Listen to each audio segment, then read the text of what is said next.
Assalamualaikum warahmatullahi wabarakatuh. Saya Hersy Beno Arif dari Forum News Network. Perpecahan antara Jokowi dengan Megawati, khususnya menghadapi Pilpres 2024, ini makin nyata dan kelihatannya kalau menurut saya semakin dalam ya. Ada perbedaan kepentingan di antara keduanya, membuat mereka ini mulai bersimpang jalan dan memilih untuk menempuh jalan masing-masing. Semakin dalamnya perpecahan antara ketua umum PDIP dengan petugas partainya itu, setidaknya bisa kita saksikan dalam drama dua babak yang berlangsung hanya dalam waktu 2 hari berselang. Megawati tidak hadir pada peringatan hari lahir Pancasila versi pemerintahan Jokowi, ya, ini yang diselenggarakan pada hari Rabu kemarin ya, tanggal 1 Juni 2022, dan digelar di ND, Nusa Tenggara Timur. Saat ini Presiden Joko Widodo dan Ibu Iriana Joko Widodo sedang berjalan menuju Taman Perenungan Bung Karno. Taman ini merupakan tempat Bung Karno kerap merenung dan duduk untuk membaca buku. Sebaliknya, Jokowi juga tidak hadir dalam peresmian Smart Campus Dr. Honoris Causa Insinyur Soekarno, Sekolah Tinggi Intelijen Negara di Sentul, Jawa Barat yang dilaksanakan pada hari Senin 30 Mei 2022. Jadi pada hari Senin Jokowi tidak hadir dalam acara penting yang dihelat oleh keluarga Megawati, dan pada tanggal 31-nya tanggal 1-nya giliran Megawati yang tidak hadir. Ketidakhadiran dua figur penting itu di dua acara yang berbeda menyiratkan makna yang sangat simbolis ya. Acara yang digelar di kampus Sekolah Intelijen Negara itu yang punya hajat adalah Kepala Badan Intelijen Negara Jenderal Polisi Budi Gunawan. Ini figur yang sangat dekat dengan Megawati, dan kalau kita kaitkan dengan Jokowi, dia punya jasa yang sangat penting, yakni pasca Pilpres 2019 bisa mempertemukan Jokowi dengan rivalnya, yakni Prabowo Subianto, dan kemudian seperti kita sama-sama ketahui berakhir dengan Prabowo masuk dalam kabinet Jokowi. Bukan hanya Prabowo, tapi pasangan Prabowo, yakni Cawapres Sandiaga Uno juga belakangan akhirnya bergabung menjadi anak buah Jokowi. Sementara kalau dilihat dari namanya Smart Campus Dr. Honoris Causa Insinyur Soekarno, jelas ini merupakan nama yang secara personal melekat pada Megawati. Jadi ini merupakan acara yang sangat penting bagi Megawati secara personal dan sudah selayaknya Jokowi hadir. Nah, bagaimana dengan hari lahir Pancasila, peringatan hari lahir Pancasila? Presiden Joko Widodo dan Ibu Iriana Joko Widodo sedang berjalan menuju Taman Perenungan Bung Karno. Taman ini merupakan tempat Bung Karno kerap merenung dan duduk untuk membaca buku, tepatnya di bawah pohon sukun yang memiliki 5 cabang. Di bawah pohon sukun tersebut, Bung Karno merenung, mengisi waktu luang semasa pengasingan, dan beliau sangat menggemari tempat ini yang terletak agak tinggi dan menghadap ke teluk sehingga pemandangan lepas ke laut. Di bawah pohon tersebutlah Bung Karno menemukan inspirasi dasar negara yang selanjutnya dirumuskan menjadi Pancasila. Terlihat Bapak Presiden Joko Widodo dan Ibu Iriana Joko Widodo telah hampir tiba di Taman Perenungan Bung Karno dan saat ini sedang melaksanakan foto bersama dengan masyarakat yang ada di sana.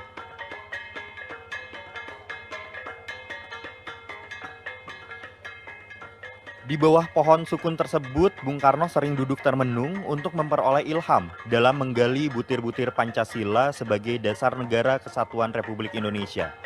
Dengan memilih peringatan hari lahir Pancasila di Pulau ND, tentu saja ada maksud khusus dari Jokowi untuk mengajuk hati Megawati. Di pulau inilah Bung Karno pernah menjalani pembuangan bersama salah satu istrinya, yakni Nyonya Inggit Ganarsih pada masa sebelum kemerdekaan. Ini sebenarnya nggak tepat ya kalau disebut sebagai salah satu istrinya, karena pada waktu satu-satunya istri memang Nyonya Inggit Ganarsih. Tapi maksud saya karena kan Presiden Soekarno, Bung Karno ini kan punya banyak istri, dan pada waktu itu Bung Karno masih didampingi oleh Nyonya Inggit Ganarsih. Di tempat ini pula lah dikabarkan Bung Karno merumuskan Pancasila yang kemudian disampaikannya pada pidato di Badan Penyelidik Usaha-usaha Penyiapan Kemerdekaan atau yang kita kenal dengan BPUPK dan kemudian menjadi BPUPKI. Ini pada tanggal 1 Juni 1945. Sudah lama keluarga Soekarno memperjuangkan tanggal 1 Juni ini sebagai hari lahir Pancasila. Namun pemerintahan sebelumnya ini tidak menyepakatinya. Sebab faktanya Pancasila yang sekarang rumusannya disepakati, seperti yang kita tahu sekarang ini, itu ya resminya baru lahir pada tanggal 18 Agustus, disepakati pada tanggal 18 Agustus, sehari setelah kemerdekaan Republik Indonesia. Beda sekali dengan rumusan yang diajukan oleh Bung Karno pada tanggal 1 Juni 1945.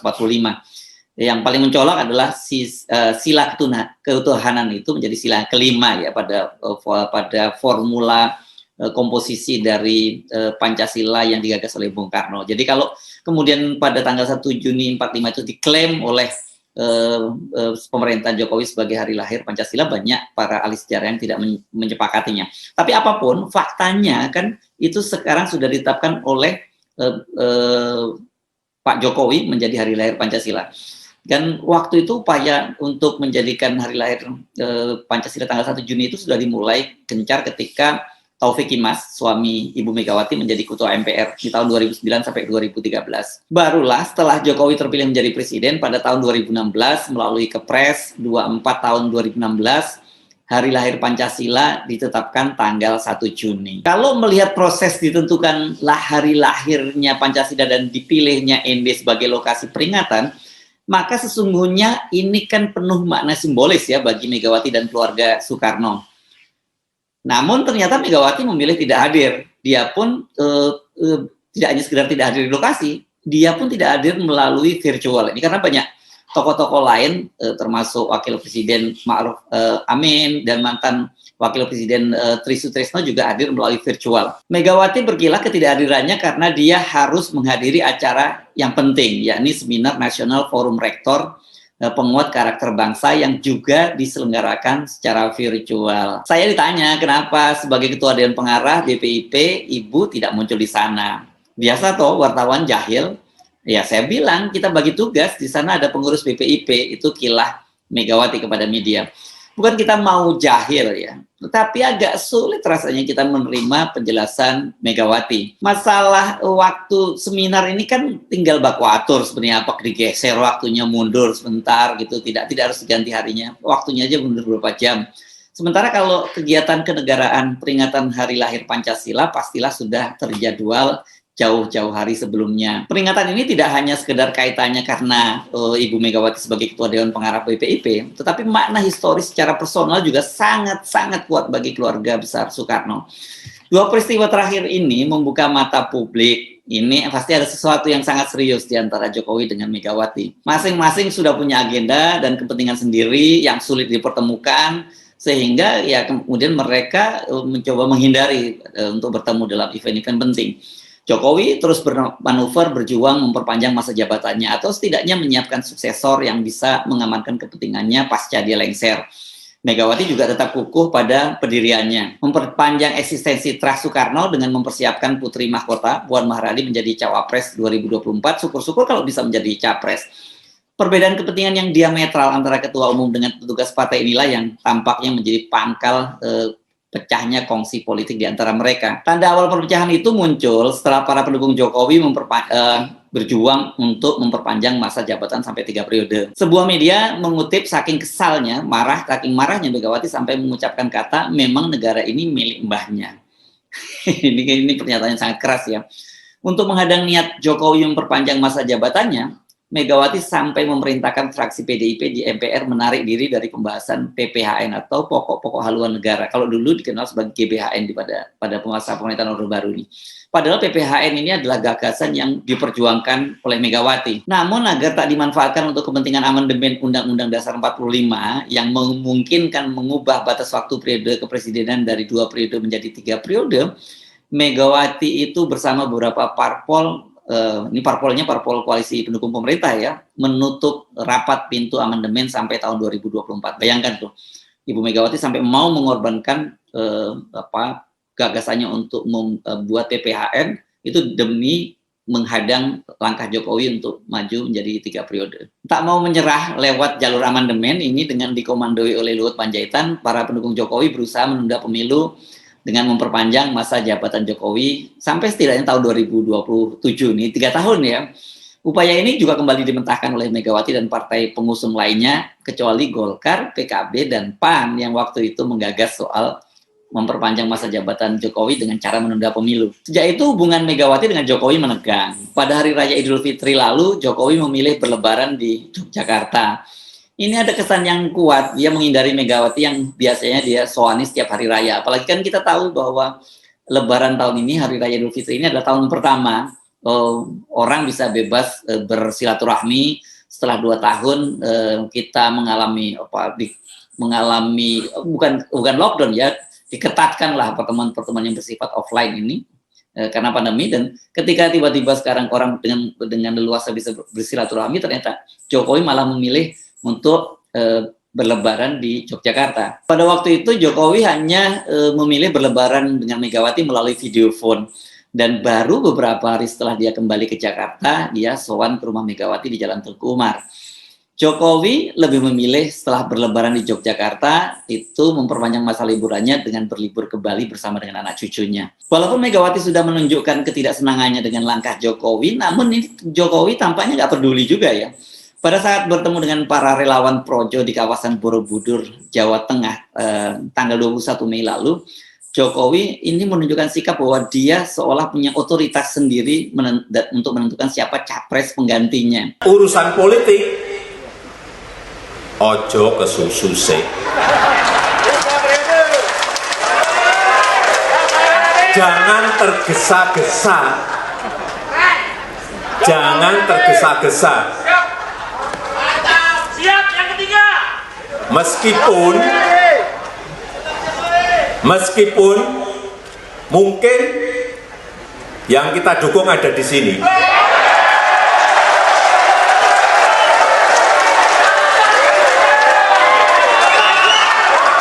Ucapan Jokowi ini bisa ditafsirkan dengan beragam makna. Ada yang menyebut itu merupakan sinyal bahwa dia akan mendukung Ganjar yang juga hadir di acara tersebut.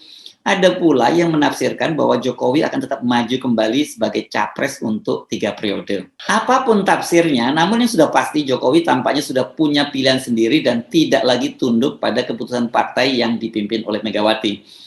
Nah, ini kita jadi semakin terkejut karena 5 hari berselang setelah itu, yakni tanggal 26 Mei, ketika Jokowi menikahkan adiknya Hidayati dengan ketua Mahkamah Konstitusi Anwar Usman di Solo ya. Pesta besar-besaran itu dihadiri sejumlah tamu penting, elit parpol dan petinggi negara. Namun Megawati dan keluarganya tidak nampak hadir.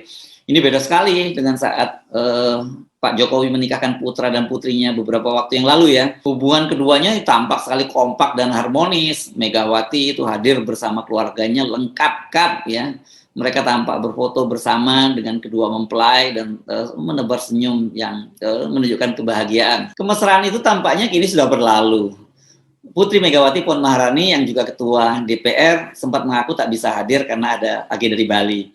Namun Sekjen DPP PDIP Hasto Kristianto mengaku kepada media bahwa Megawati dan keluarga memang tak diundang dalam acara pernikahan adik dari Pak Jokowi itu. Beritanya sempat dikutip oleh Tempo.co. Namun beberapa saat kemudian berita tersebut, judul dan isinya sudah diubah. Apakah memang keluarga Megawati tidak diundang, atau kalau diundang tapi tidak datang, itu menunjukkan adanya sesuatu yang tengah terjadi? Ketua kelompok DPD di MPR, Tamsil Lindrum mengaku dia mendapat bocoran dari mantan Mensos Bahtiar Hamzah bahwa Ketua Umum P3 yang kini menjadi Kepala Bappenas, jadi Menteri Perencanaan ya, Menteri Perencanaan Nasional ya kalau Bappenas ini, Suharto Mono Arfa katanya mengaku dia diperintahkan oleh Jokowi untuk menjauhi PDIP. Salah satu yang saya tidak sampaikan ketika itu secara eksplisit adalah permintaan Presiden kepada Pak Suharto Mono Arfa bahwa dia harus menjauhi PDIP. Oh gitu? Ya. Menarik. Ya. Jadi dan itu terbukti bahwa pembentukan koalisi ini adalah indikasi awal bahwa itu ketiga partai ini membuat jarak dengan PDIP. Nah, apakah ketiga partai ini untuk kepentingan salah satu di antara partai ini atau ketiga-tiganya? Banyak orang yang menilai bukan. Bukan ya. Jadi bacaannya Bang Tamsil juga ini bukan kepentingan dari salah satu partai. Bukan kepentingan dari salah satu partai ini. Tapi ini adalah kepentingan Pak Jokowi untuk mewariskan kepemimpinannya ini kepada Jokowi jadi berikutnya. Apakah info tersebut akurat? Faktanya kemudian kita menyaksikan terbentuknya Koalisi Indonesia Bersatu yang terdiri dari Golkar, P3, dan Partai Amanat Nasional.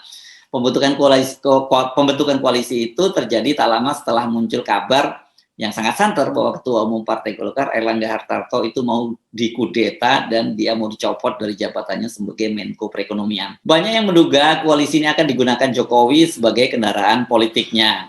Ini ada dua opsi. Yang pertama akan digunakan sendiri oleh Jokowi, itu bila barikade amandemen Undang-Undang Dasar 1945 bisa dia terobos, yakni batasan untuk dua periode menjadi 3 periode. Kalau tidak bisa dia terobos amandemen ini, maka dia akan gunakan sebagai kendaraan politik proksinya, yakni proksi Jokowi. Nama yang santer beredar itu disebut adalah Ganjar Pranowo, Gubernur Jawa Tengah saat ini. Nama Ganjar ini semakin menguat, bakal menjadi suksesor sekaligus proksi Jokowi ketika Ketua Umum Partai Nasdem menemui Jokowi ini pertemuannya tanggal 24 Mei malam dan menyodorkan nama Ganjar Anies sebagai pasangan calon presiden tahun 2024. Ketua DPP Partai Nasdem, Sugeng Suparwoto, mengakui bahwa memang mereka menyodorkan nama Ganjar Anies yang akan menjadi pilihan terbaik, katanya dengan alasan untuk mengatasi pembelahan rakyat Indonesia. Nah, bagaimana dengan nasib Puan? Selama ini banyak dia disebut-sebut namanya akan dipasangkan sebagai calon wakil presiden dari Prabowo. Namun ini muncul opsi baru. Mantan wakil presiden Yusuf Kala dikabarkan mencoba menjadi Pak Comblang agar Puan itu berpasangan sebagai cawapresnya Anies. Salah satu bukti seriusnya perjodohan Anies dengan Puan ini indikasinya adalah saat ini Puan tengah menjalankan umroh ke Tanah Suci Mekah, didampingi oleh Wakil Ketua Umum Dewan Masjid Indonesia, Komisaris Jenderal Polisi Safrudin. Ini Komjen Safrudin ini dikenal sebagai orang dekat dari Yusuf Kala. Jadi artinya ya kabar bahwa mereka ini coba dijodohkan oleh Pak Yusuf Kala ini benar dong, dan disebutkan oleh Tamsin Lindrung mereka sudah bertemu sampai 3 kali. Sementara itu pada hari Rabu kemarin Prabowo justru diundang makan siang ke kantor Nasdem. Di depan Prabowo, Surya Paloh mengakui dia bertemu pada Jokowi ini pada tanggal 24 Mei malam.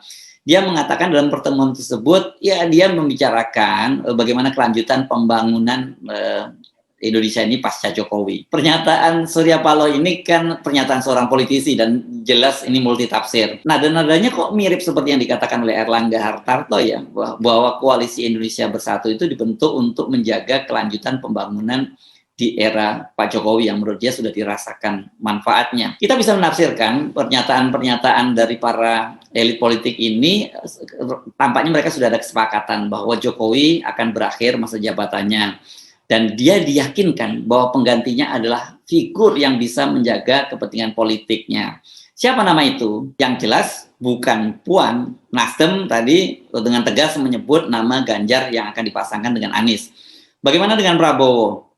Setelah bertemu dengan Surya Paloh, dia mengatakan bahwa pertemuan itu hanya berupa kangen-kangenan sesama alumni Partai Golkar. Anda percaya? Saya sih tidak. Satu hal yang pasti, Jokowi jelas punya agenda politik sendiri dan itu berbeda dengan Megawati. Dia ingin kepastian politiknya terjaga setelah dia lengser. Para politisi yang sedang bermanuver ini saling bertemu sekarang ini, saling lobby adalah bagian dari upaya meyakinkan Jokowi. Apakah janji mereka nantinya bisa dipegang oleh Jokowi? Satu hal yang pasti, dalam politik itu tidak ada pertemanan abadi. Itu ada gium yang berlaku di politik. Yang abadi itu adalah kepentingan. Itu hukum besi politik yang tidak bisa ditawar-tawar. Saya Hersman Arif dari Forum News Network. Sampai jumpa lagi. Wassalamualaikum warahmatullahi wabarakatuh.